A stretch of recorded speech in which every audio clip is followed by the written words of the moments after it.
Tá começando mais um pós-jogo aqui no Camisa 12. Muito obrigado a todos vocês que estão sempre ligados aqui no canal. Já sabe qual é o nosso ritual, vai clicando em curtir. Se você não é inscrito ainda, inscreva-se agora. Acabei de postar nas minhas redes sociais ali, o futebol não poderia interferir tanto assim na minha vida. Eu tenho a sensação de que eu ganhei na Mega Sena agora. Tamanha alegria dentro de mim. Aí se chega um torcedor de fora aqui do Brasil, um estrangeiro, e fala, que seu time tá ganhando 30 seguidas? Não, meu filho, foi a primeira vitória em 2 meses. Mas o Galo é isso, o Galo interfere demais na nossa vida. Eu talvez não vou permitir que meu filho até goste de futebol, porque às vezes até adoece a gente. Realmente, como diria meu amigo Thiago Schiep, contando um pouco de bastidores da minha vida, Galo e Corinthians, eu estava em Entre Rios de Minas, aqui pertinho na roça, e minha mulher cismou que eu tinha fechado a cara para ela, e chegou num clima que ela foi pro quarto e se trancou, porque eu estava sendo grosso com ela. Eu falei, minha filha, não é nada com o seu, o Atlético acabou de perder em casa pro Corinthians, você quer que eu esteja sorrindo pra vida? Me desculpa, não é culpa do Atlético. Ela entendeu nesse momento, falou, não, então tá, agora eu entendi, é porque o Galo perdeu. Interfere, gente. Sei que convive como atleticano, sei que não gosta de futebol, não entende, perdoa, não, a gente não tem controle sobre isso, a gente não existe tratamento, não existe medicamento, interfere na nossa vida realmente, e Minas Gerais fica mais leve, fica muito mais gostosa quando o Galo ganha. Você vai me falar amanhã como que, se você está aqui em Minas Gerais, como que a vida desse estado flui melhor quando o Atlético ganha. Impressionante, viu? É reação exagerada, então, quando a gente perde. É claro que tem um sentimentalismo nas análises, mas ainda assim, o fato do Galo a gente está comemorando tanto assim uma 10ª colocação, é algo que a gente vai continuar cobrando, melhora e tal, mas hoje vai ser um pós-jogo mais leve, porque a gente estava precisando, sabe? A gente vem de uma sequência de... Nossa, cara, é desgastante demais, é minha paixão, é meu amor e é meu trabalho. Então você imagina 25 horas há 2 meses, 2 meses nada, há muito tempo, desde 2018 com uma breve pausa em 2021. Então hoje, se Deus quiser, um pós-jogo focado também em quarta-feira, mas comentando essa vitória do Galo com uma leveza que a gente estava precisando, porque adoece a alma esse Atlético muito mal. E eu confesso para vocês que eu gelei quando começou o jogo e o Gemerson tomou o cartão amarelo. Eu olhei pro cronômetro ali, a hora que eu olhei estava acho que 51 segundos. Falei, danou-se, porque eles têm Luciano, Caleri, lá no banco tem uns caras bons também. Eu falei assim, cedo demais para um cara que às vezes está perdendo tempo de bola. Lá no Alterosa Esporte na sexta-feira eu até falei, olha, Leopoldo Siqueira, eu talvez testaria um outro zagueiro ao lado do Igor Rabelo. Quando eu vi com menos de minuto, eu falei, nossa, até o intervalo agora, não sei não. Tomara que o São Paulo não pressione muito. Eu gelei. Me diga você, use e abuse da caixa de comentários que está aqui embaixo. E aí tivemos uma falta. Aquele lance de voleio, bicicleta do Hulk contra o Palmeiras esses dias agora, eu falei na TV... Se fosse em 2021, tinha sido o golaço. O gol mais bonito da Copa Libertadores da América. Contra o Flamengo, acho que foi contra o Flamengo que a bola bateu na trave e o Gemerson cabeceou para fora. Aquela bola que o Hulk dá na diagonal, que a bola teria entrado em outros tempos. Então, mais do que a vitória do Galo, essa bomba do Hulk ter entrado na gaveta do Rafael me dá um certo alívio, sabe? Porque a gente vinha fazendo algumas coisas da maneira correta e outros fatores vinham interferindo. Até a arbitragem contra o Flamengo, era pra gente ter ganhado o Flamengo ali. A arbitragem errou no gol do Galo, né, que teve falta na origem, mas errou na expulsão do Arrascaeta em não expulsar e na falta também. Então o Arrascaeta, que participa dos 2 lances seguintes, não poderia estar em campo. E eu falava que o roteiro envolve também fatores sobrenaturais nessa fase do Galo. Então me dá uma certa tranquilidade que eu falei, peraí, usando a frase do Luxo, o pão caiu com a manteiga para cima agora. Uma bomba na gaveta, não é sorte também, porque a gente sabe que o Hulk pode fazer e por isso vem falando há alguns dias que conto com o craque para o Galo dar essa volta por cima. É nos craques que eu sempre vou confiar. Jogador mediano, jogador meia boca, ele consegue fase boa. Mas o craque ruim é o oposto. O craque ele vive fase ruim em um curto período, mas é ele quem pode te tirar da fase ruim, porque ele é diferenciado e ele consegue guardar essa bola na gaveta. E o que a gente repetiu de bom, o que a gente repetiu de negativo e o que dá para levar para o jogo contra o Palmeiras? Na coletiva, o Filipão hoje estava mais sereno, brincou com o Breno Galante, acharam uma amiga em comum. Numa outra resposta que ele discorda do jornalista, ele fala, olha, pode ser a tua opinião, respeito, mas eu penso diferente. Ele comunicou diferente na coletiva hoje, mas não é isso que eu estou falando para levar para o próximo jogo e o que a gente repetiu e o que não repetiu. Quando a gente faz o gol, e uma vez que você está jogando na casa do São Paulo, você tem que ter um respeito, é uma camisa que você tem que ter muito respeito. O São Paulo é um clube de muito respeito. Deixa eu fazer um parênteses aqui. Existe a rivalidade das torcidas, mas o São Paulo tem algo bacana. Que você vê os grandes títulos deles, você não questiona assim a arbitragem, como por exemplo o Márcio Rezende Freitas com o Corinthians contra o Inter, o Flamengo de tantos e tantos. O São Paulo conseguiu o que conseguiu, e você fala sempre do Tele, você fala sempre do time montado, do Muricy Ramalho. Então, por isso, mesmo a gente não gostando, tendo rivalidade com a instituição, eu tenho um certo respeito pro São Paulo por causa disso. Mas vamos lá falar do São Paulo aqui, do Galo também. O Galo faz o gol e ele começa a dar a bola pro São Paulo. E a gente já viu que é característica do Galo linhas baixas. O Kudê, mesmo quando não conseguia, era mais característica do Kudê esse time um pouco mais avançado, marcando um pouco mais em cima. Com o Filipão a gente já viu que vai ser um time que espera realmente o adversário. E você até tem armas para isso. Por quê? Recuperou a bola, você pode acionar o Pavon ou o Paulinho no contra-ataque, que se torna teoricamente um contra-ataque perigoso. Teoricamente. Eu acho que às vezes a gente está usando o Pavon muito defensivamente e não está desfrutando dessa característica dele ofensivamente. Então, existe uma certa normalidade em você respeitar o São Paulo, recuar suas linhas depois de abrir 1-0 na casa dele, principalmente com o seu zagueiro amarelado. Você não vai ficar subindo todo mundo correndo para trás igual um louco no contra-ataque porque o seu zagueiro está amarelado. Eu só acho que o Galo às vezes pecou e exagerou um pouco nisso no primeiro tempo. Eu comecei a ficar com medo do plano atleticano pelo tempo que a gente ficava com a bola e pelo tempo em que o São Paulo recuperava essa bola. Então o São Paulo vinha, atacava, a gente recuperava, passe e bola para frente, o São Paulo recuperava. Quem é fã de carteirinha do Camisa 12 sabe que eu venho falando dessa característica há algum tempo. Contra o Corinthians, a eliminação da Copa do Brasil foi assim, desculpa repetir todo o jogo, gente, contra o Cruzeiro a gente encerrou os jogos assim, contra a Aliança Lima, e nos últimos jogos também a gente vem fazendo isso. Eu estou colocando onde começou essa característica do jogo do Galo.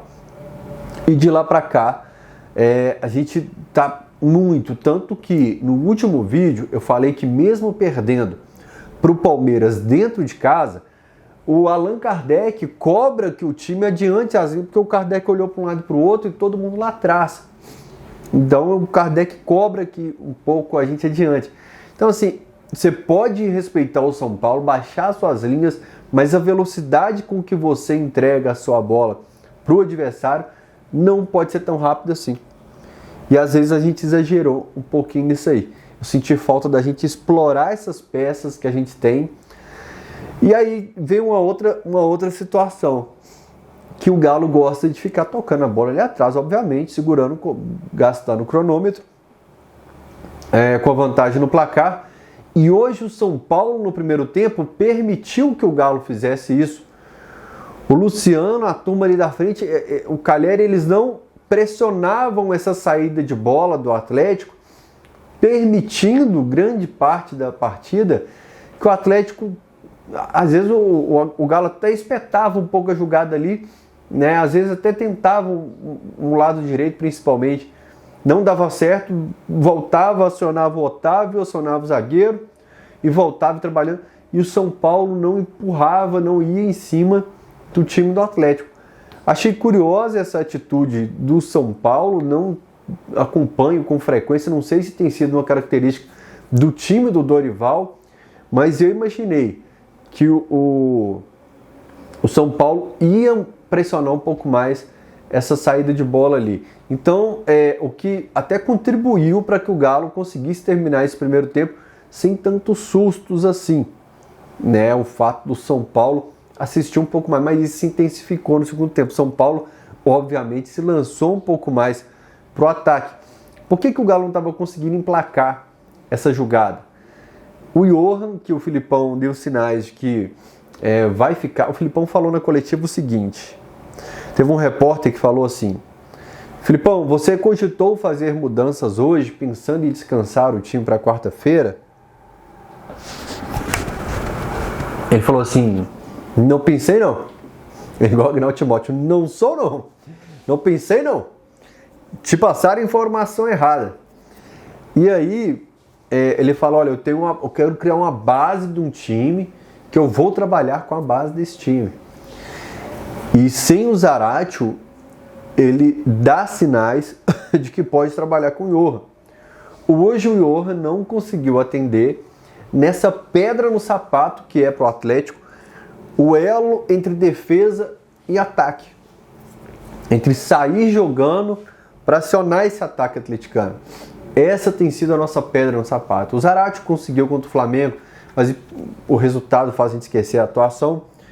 O Igor Gomes, quando o Zaratio sai contra o Palmeiras agora, o Igor Gomes até melhora isso um pouco no Atlético, mas colocar a bola no chão, pensar o jogo que eu tenho chamado de torrador de neurônios aqui no YouTube, é o torrador de neurônios no meio campo, o Johan não consegue atender isso no primeiro tempo. O Johan fica abaixo naquele momento. O Patrick entra melhor nisso aí. É motivo para comemorar? Eu lembro de um jogo, eu acho que foi o Milionários aqui. Para quem é novo aqui no canal, eu gosto o tempo todo de buscar links em jogos do passado para a gente entender até nosso comportamento, de surto, de alegria, de comportamento de técnico. O Patrick entra muito bem na partida. E a gente fala, nossa, agora o Patrick entrou o Patrick estreou pelo Atlético, agora vai voar. Aí você fala assim, o Patrick foi melhor naquele momento ali, deu uma nova mobilidade, deu um novo ritmo para a bola no chão para o time do Atlético, ajudou na marcação a segurar um pouco esse meio campo São Paulino. Teve um cara que fez uma jogada, me fugiu, eu tô tentando lembrar o nome dele o tempo todo aqui, que pega aquela bola no campo de São Paulo, que vai driblando todo mundo e finaliza, vai sozinho com ela. Depois o Lucas entra também, né, nesse momento com o São Paulo, junto com o Patrick. O Lucas entra e dá uma... Você vê que é um cara diferenciado assim realmente. E o Patrick ajuda na marcação. Então assim, o que eu quero falar é que para não ser imediatista, porque a gente tem vivido com peças assim, entre o Igor Gomes, dá um up em um jogo, a gente espera que no jogo seguinte ele vai ser aquele Igor que entrou no jogo anterior, ele esfria um pouco, o Johan faz um bom jogo e no jogo seguinte esfria, o Patrick fez isso lá atrás, esfria. A gente está precisando daquela linha regular, porque quem é fã de carteirinha do camisa 12 sabe que eu cito sempre o exemplo da montanha russa, do zigue-zague, do vai e volta, seja na atuação do time ou de peças individuais. Então a gente precisa assim, de um cara que entra bem no jogo, mas que no jogo seguinte você conta com ele, que ele continua melhorando, aprimorando, né? E a gente vai precisar disso demais contra o Palmeiras. Talvez o Palmeiras nos entregue a bola no Aliança apostando muito em contra-ataque, e não pode ser o Batalha, o armador desse time. A gente tem que ter realmente o cara que vai trabalhar essa bola, que vai pensar, que vai, às vezes o Galo, você induza o adversário a te marcar do lado direito, o cara que vai pegar a bola e vai fazer ela chegar do lado esquerdo rapidamente, né, porque você criou espaço do lado de lá para você atacar por lá. Eu sinto falta desse cara no time do Atlético. Então o Johan entra abaixo hoje, né, e o Patrick entra bem, mas no jogo seguinte às vezes inverte a situação e a gente está precisando de regularidade nessa questão. Vem o pênalti pro Atlético e eu lembrei de um TikTok ou um Reels. Nossa, eu não posso ficar falando essas palavras que o YouTube reconhece, patizóia. Tem umas palavras aí que se você falar 4 vezes o YouTube tira o alcance muito do seu vídeo. Mas eu faço propaganda para ele, para assinar YouTube Premium. Eu adoro, eu sou assinante do YouTube Premium.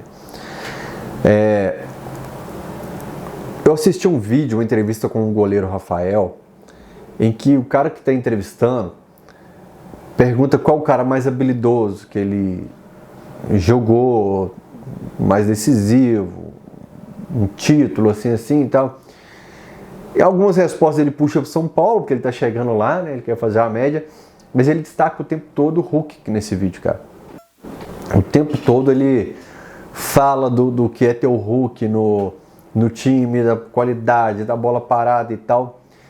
Pô, eu queria saber, até para postar nas redes sociais do Camisa 12, o Rafael falando, e depois postar o gol do Hulk, ele dá uma combinação perfeita.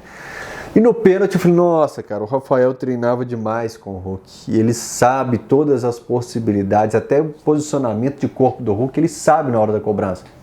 Ele sabe que se o Hulk fizer aqui, ele vai cobrar rasteiro, que se ele fizer diferente, vai vir um chute mais forte e tal.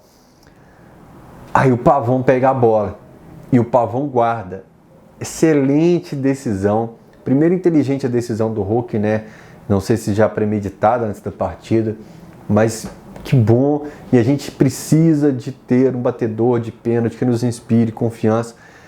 A gente ficou desconfiado, porque, pelo menos eu, não sei vocês, eu fiquei desconfiado na hora da decisão de pênalti, porque a gente está refletindo em diversas áreas na nossa relação com o Atlético, resultados, né? Os factuais do Atlético, né? Dentro e fora de campo. A gente tem refletido em tudo, então na hora do pênalti pro Atlético, a gente desconfiado, nossa, do pênalti pro Galo, parece que o pênalti é contra a gente.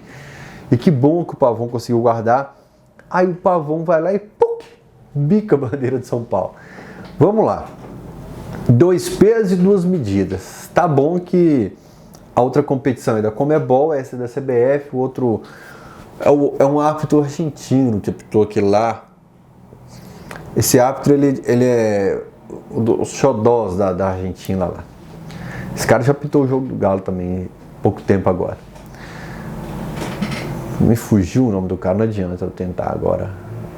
Eu sempre pesquiso, eu tenho minhas planilhas de arbitragem aqui, então eu sempre pesquiso os jogos que ele apita do Galo e depois dou um Google para ver como são as outras atuações dele. Tava na Copa também. O Veiga fez aqui no Mineirão, que é o bandeiro do Atlético. Primeiro que ninguém do Atlético vai lá cobrar. Foi do lado de onde os jogadores estavam aquecendo, foi do lado do banco de reserva do Atlético. Você tem que criar tumulto, meu irmão. Mexer com o escudo, com a sua instituição. Você tem que criar tumulto. O árbitro e o bandeiro, eles acompanham a comemoração o tempo todo. Eles viram, tinha que ter amarelado. Então não estou passando pano pro Pavão, não. Estou falando que tem que ser a mesma coisa para todo mundo. O São Paulo fez isso outro dia contra o Corinthians, na Copa do Brasil, antes do Corinthians fazer o segundo gol. E todo mundo de São Paulo foi lá arrumar confusão. Agora o cara deles fez isso com o adversário, o adversário fez isso com eles e eles encrencaram. Até o Hulk foi lá, consertou a bandeira, pediu desculpa, não pode fazer isso, tá bonitinho e tudo mais, né? Então, assim, algumas situações que eu tenho de rusga com a arbitragem. Eu não gosto dessa profissão, eu não gosto da área. Quem me assiste lá na televisão fala que eu não tenho nada contra fulano ou cicrano. Eu tenho contra a profissão, contra a instituição arbitragem. Então, você tem um tratamento de um jeito aqui, o tratamento do outro ali. Mas só cobrar pro Galo também assim, já que eles arrumam confusão com a gente, vamos arrumar uma confusão com eles também. Cobra ali, faz um tumultinho ali, porque aí você força o amarelo pro cara lá que comemorou daquele jeito, você força o cartão para ele. Faz pelo menos um teatro e tal e mostra pro árbitro que ele fez.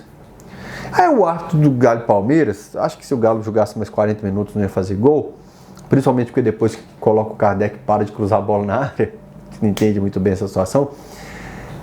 Mas 5 minutos de arbitragem, eu falei assim, gente, não tem lógica.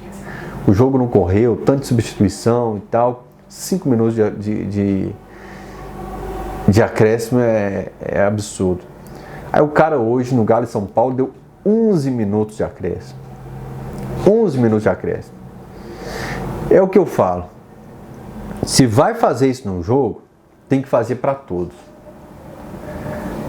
Pode ser contra o Galo, mas para todo mundo. E é o que eu falo da profissão e das instituições que administram, que controlam a arbitragem, seja sul-americano ou nacional. Eles não conseguem criar um padrão. Eles não conseguem ter um critério. que tem de ponto positivo no time do Atlético para os próximos jogos agora, para os próximos confrontos, duelos? O Igor Rabelo, eu estou com dificuldade de memória hoje para nome, para data, engraçado, né? Costuma acontecer quando envolve o Atlético, não. Para a vida, sim. Minha maior dificuldade na vida é memorizar nome e rosto das pessoas. Eu olho para você e eu sei que eu te conheço de algum lugar. Agora, para o meu cérebro identificar de onde é, não.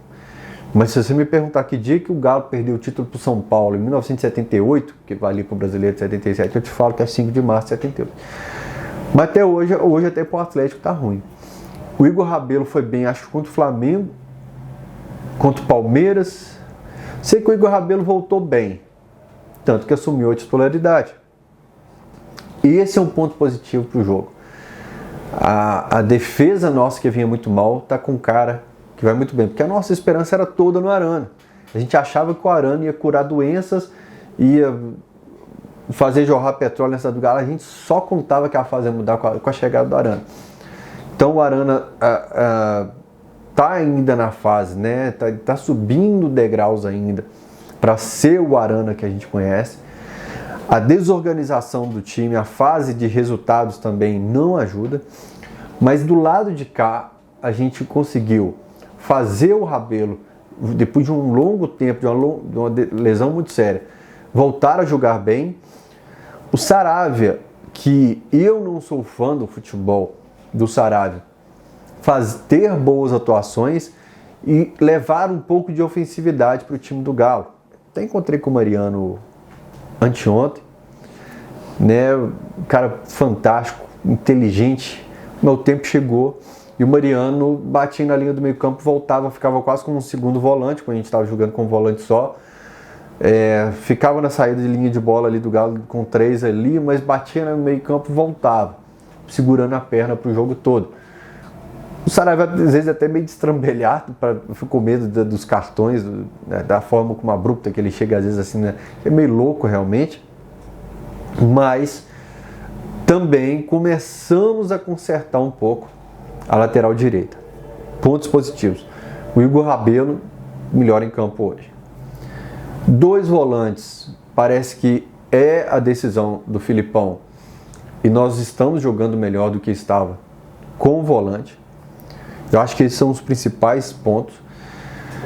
E o outro não interfere na nossa vida por agora, mas é para ficar de olho, que é o Matheus Mendes.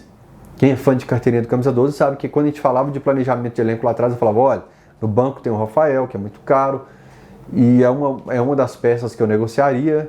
Acertei quase todo mundo. Na minha lista tinha Rafael, o Sacha, mas o Sacha, o Rafael e o Vargas não.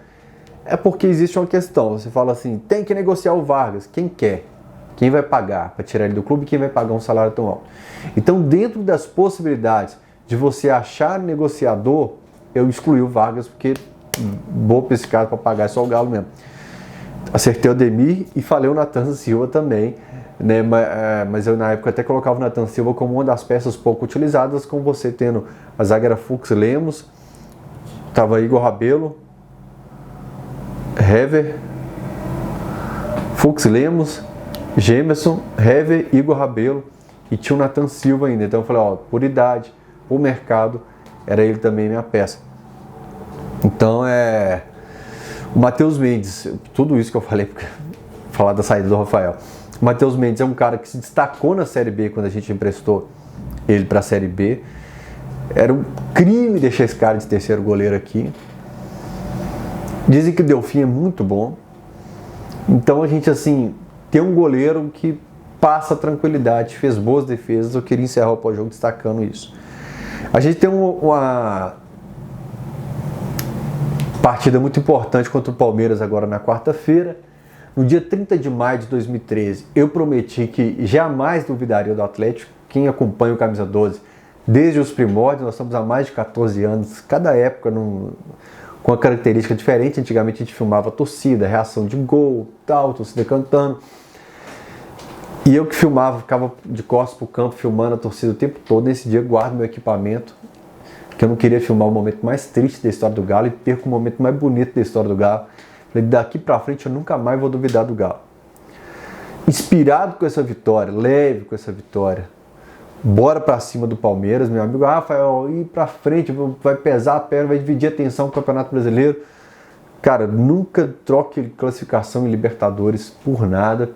Bora pra cima do Palmeiras, então. Que galo é galo. Tamo junto. Grande abraço. Até o próximo pós-jogo. Eu queria demais fazer um pós-jogo leve hoje. Nossa, minuto em preço. Beijo. Tamo junto. Ser galo é bom demais.